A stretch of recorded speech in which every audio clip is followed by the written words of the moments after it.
नमस्कार मित्रांनो, मी ज्योतिबा पाटील खानापूरहून आहे आणि मी आलो इथं करंबा या ठिकाणी. जे आमचे शेतकरी आहेत नारायण पाटील यांना मी आपल्या इंडियाग्रो कंपनीचे भूवस्त्र प्रोडक्ट दिलं होतं. लावणीनंतर त्यांनी हे प्रोडक्ट वापरलं आहे आणि मार्चमध्ये हे प्रोडक्ट वापरलं आहे. आणि त्यांच्या तोंडातून आपण ऐकूया की ह्या प्रोडक्टची ताकद आणि रिझल्ट का आहे ते. तर मी सरस मार्चच्या 15 तारखेनंतर हे त्यांचं जे भूवस्त्र जे दिलं होतं त्यांनी खत, ते मार्चच्या 15-16 तारखेला घातलेलं आहे. जवळजवळ आज 2 महिने झाले.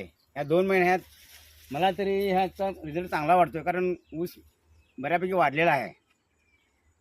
आणि हे सर्वांनी वापरण्यास काय हरकत, माझं तरी वापरावं असं माझं म्हणणं आहे. बघा,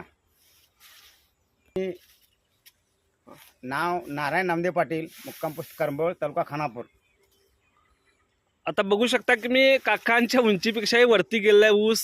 आणि हे त्यांनी खतासोबत वापरलं आहे, भूवस्त्र फक्त वापरलं आहे. म्हणजे सध्या काका किती महिन्याचं पीक आहे हे?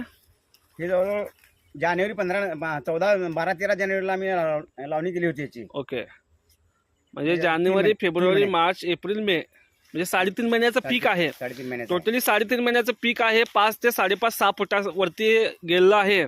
आणि फक्त यांनी भूवस्त्र वापरलं आहे. म्हणजे खतासोबत 50% खत आणि 50% खतासोबत भूवस्त्र वापरलं आहे. काका, आता तुम्हाला जे वापरायचं आहे ओलिप, इंडियाग्रो कंपनीचं ओलिप, तुम्ही ह्याला ड्रिपमधून सोडू शकता. ह्याच्यापेक्षा तुम्हाला चांगला रिझल्ट येऊ शकतोय. तर तुम्हाला रिझल्ट आला, तुम्ही शेतकऱ्यांना का सांगू शकता की तुम्हीही वापरू शकता, असं सांगू शकता काय? तर माझ्या माहितीप्रमाणे किंवा प्रत्येक शेतकऱ्याने वापरण्यास काही हरकत नाही खत. कारण हे ऑर्गॅनिक आपण खतासोबत वापरलं तर आपल्याला चांगला रिझल्ट भेटू शकतो. प्रत्येक शेतकऱ्याने हे वापरू शकता आपण. आणि इंडियाग्रो कंपनीचं बघू शकता इथं चांगल्या प्रकारे रिझल्ट आलेला आहे. माझं नाव ज्योतिबा पाटील आहे. माझं कुपडगिरी काकांची ओळखीच्या माध्यमातून हे प्रोडक्ट दिलं होतं आणि चांगला रिझल्ट आलेला आहे. सर्वांनी हे प्रोडक्ट आपल्याला वापरायचं आणि चांगला रिझल्ट आपण घेऊ शकता. धन्यवाद काका.